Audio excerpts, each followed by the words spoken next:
کیا جانے لگا قربان جائیے وہ کیسے عاشق رسول تھے، وہ آل رسول بھی تھے، عاشق رسول بھی تھے، ایک سچے عاشق رسول تھے۔ قسم خدا کی کیا پیغام دیا حضرات گرامی، انگریزوں کے سامنے باقاعدہ انہوں نے سمجھوتا نہ کر کے ان کے خلاف عالم بغاوت کو بلند کیا، جس کے مقابلے میں انگریزوں نے انہیں پکڑا، پکڑنے کے بعد مراد آباد کے چوراہے پر لا کر کے پھانسی دینے کی تیاری کی۔ حضرات گرامی آپ جانتے ہیں جب کسی کو پھانسی دی جاتی ہے تو یہ بہت پرانا سسٹم ہے، اس سے پوچھا جاتا ہے بتاؤ تمہاری آخری خواہش کیا ہے، تمہاری آخری خواہش کیا ہے اسے بتا دو، تاکہ پھانسی دینے سے پہلے وہ آخری خواہش پوری کر دی جائے۔ حضرات گرامی وہ عاشق رسول تھے، وہ ہم جیسے نہیں تھے، وہ تو سچے عاشق رسول تھے، وہ آل رسول بھی تھے، عاشق رسول بھی تھے، عالم عمل بھی تھے۔ علامہ سید کفایت علی کافی مراد آبادی نے کہا تھا سنو سنو تم پوچھنا چاہتے ہو کہ میری آخری خواہش کیا ہے، سنو میری آخری خواہش یہ ہے کہ میں پیارے آقا کی شان میں نعت پاک پڑھنا۔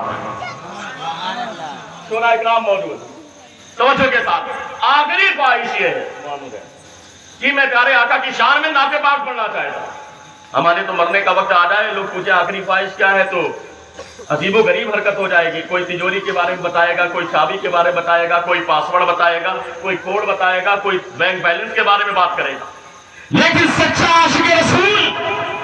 اور آل رسول کی صورت میں علامہ سید کفایت علی کافی مراد آباد کی سرزمین پر انگریزوں کے سامنے، ظالموں کے سامنے، دشمنوں کی آنکھوں میں آنکھیں ڈال کر کے آپ نے ارشاد فرمایا تھا میری آخری خواہش یہ ہے کہ میں پیارے آقا کی شان میں نعت پاک پڑھنا چاہتا ہوں۔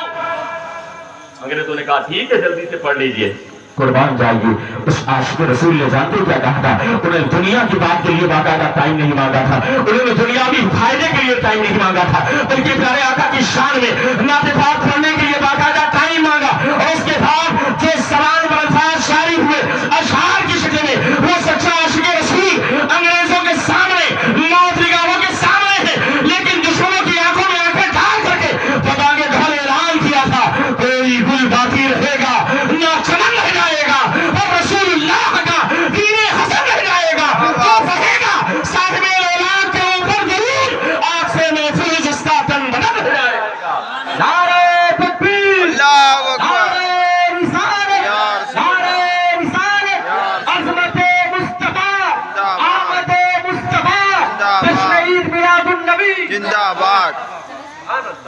جو پڑھے گا صاحب الاولاد کے اوپر درود آج سے محفوظ اس کا تن بلند رہ جائے گا۔ حضرات اکرامی پورا مجمع مل کر کے اگر آپ درود پاک پڑھ لیں تو میں آمد کے حوالے سے کچھ واقعات کو آپ کے سامنے پیش کرتا ہوں۔ سارا مجمع مل کر کے پڑھے اللہم صلی علی سیدنا حبیبنا مولانا محمد وبارک وسلم صلو علیہ الصلوۃ والسلام علیک یا رسول اللہ صلی اللہ تعالی علیہ وسلم۔ حضرات اکرامی میں نے جو آیت کریمہ پڑھی ہے انا انزلناہ فی لیلۃ القدر، اللہ فرماتا ہے اے محبوب ہم نے اس قرآن کو پورے کے پورے قرآن کو شب قدر میں نازل کیا، پورے کا پورا قرآن لوح محفوظ سے آسمان دنیا پر اللہ نے نازل کیا کب؟ رمضان میں۔ قرآن پاک دوسرا پارہ شہر رمضان الذی